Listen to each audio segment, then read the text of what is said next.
I understand why supplements are so tempting. One bottle promises energy, another promises better sleep, another promises immunity, fat loss, focus, hormones, gut health, glowing skin, and longer life. The message is simple. There is something missing from you, and this capsule is the shortcut. But after looking into how supplements are regulated, how nutrition research actually works, and why isolated nutrients often disappoint in real life, I started to see the trap. Many supplements are not useless. Some are genuinely helpful in the right context, but they rarely work the way the marketing makes people believe. Today, I am going to show you why supplements often fail when they can still make sense and how to stop buying hope in a bottle. The first problem is that supplement marketing often moves faster than evidence.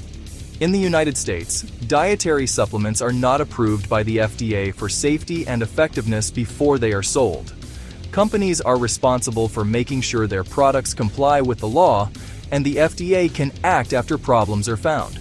That is very different from the way many people imagine the system works. A bottle can look medical. It can use scientific language. It can sit beside products with serious names and clean packaging. But that does not mean the same level of pre-market proof exists behind it. This is why you see careful wording everywhere. Supports metabolism. Helps maintain immune function. Promotes calm. Supports healthy hormone levels. These claims are often designed to sound powerful without saying the product treats a disease. Dr. Ben Goldacre in Bad Science warns about this pattern again and again. Scientific language can be used to create the feeling of proof before the proof is actually there. The body lie is not that every supplement company is lying. It is that the packaging can make uncertainty look settled. And when you are tired, stressed, overweight, bloated, anxious, or frustrated with your body, uncertainty is easy to sell. The second problem is that people confuse deficiency with optimization. If you are deficient in a nutrient, a supplement can be powerful. If someone needs iron, vitamin B12, vitamin D, folic acid, or another nutrient under proper guidance, supplementation can matter. That is not controversial. The problem starts when a real deficiency story gets turned into a mass-market optimization story. You hear that vitamin D matters, so the bottle becomes a promise of better everything. You hear that magnesium is involved in many processes, so the bottle becomes a promise of sleep, stress relief, muscle recovery, and calm. You hear that antioxidants fight oxidative stress, so the bottle becomes a promise of protection. But biology is not that simple. The U.S. Preventive Services Task Force reviewed vitamin and mineral supplements for the prevention of cardiovascular disease and cancer in generally healthy, non-pregnant adults. Their conclusion was not a miracle. They found insufficient evidence for multivitamins and most single or paired nutrients for that purpose.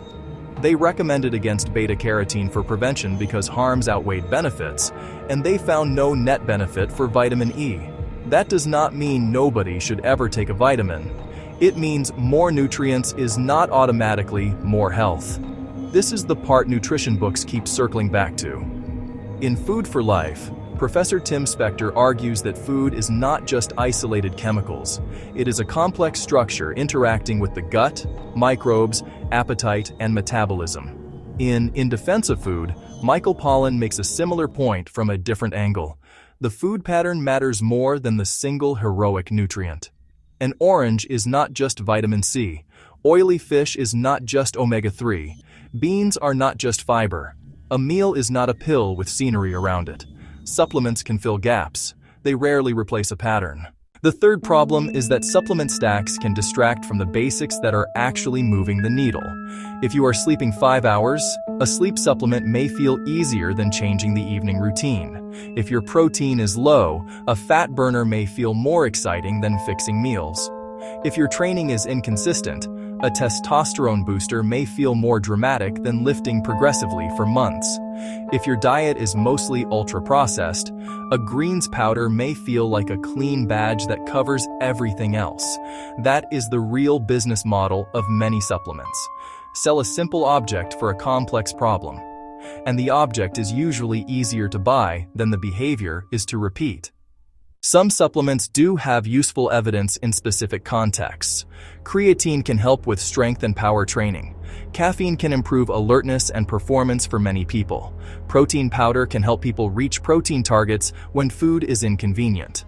Vitamin D, iron, B12, folic acid, and other nutrients can matter when there is a real need. But notice the difference.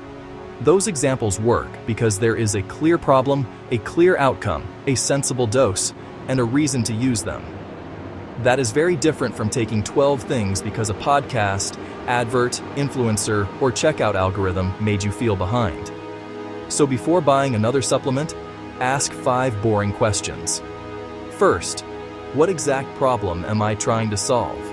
Second, do I have evidence that this problem is caused by a nutrient gap, or am I guessing? Third, what outcome would prove the supplement is working? Fourth, what are the risks, interactions, and reasons I should ask a qualified professional first? Fifth, is this replacing something more important, like sleep, protein, fiber, resistance training, sunlight, stress management, or a medical check? If a supplement survives those questions, it may be useful. If it does not, it is probably just expensive hope.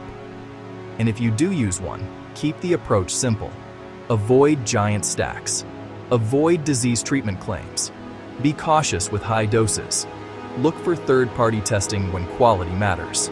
Talk to a qualified health professional if you take medication, have a medical condition, are pregnant, or are unsure. The goal is not to become anti-supplement.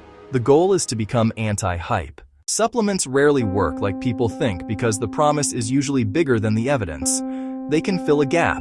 They can support a plan. They can help in the right situation, but they cannot replace the plan. The body does not transform because a bottle looks scientific. It changes when the inputs, habits, and environment change consistently enough to matter. So before buying the next capsule, powder, gummy, or miracle blend, ask the question the marketing hopes you skip. What problem is this actually solving? If you want to dig deeper, look at Bad Science by Dr. Ben Goldacre, Food for Life by Professor Tim Spector, In Defense of Food by Michael Pollan, and the FDA and NIH resources on dietary supplements.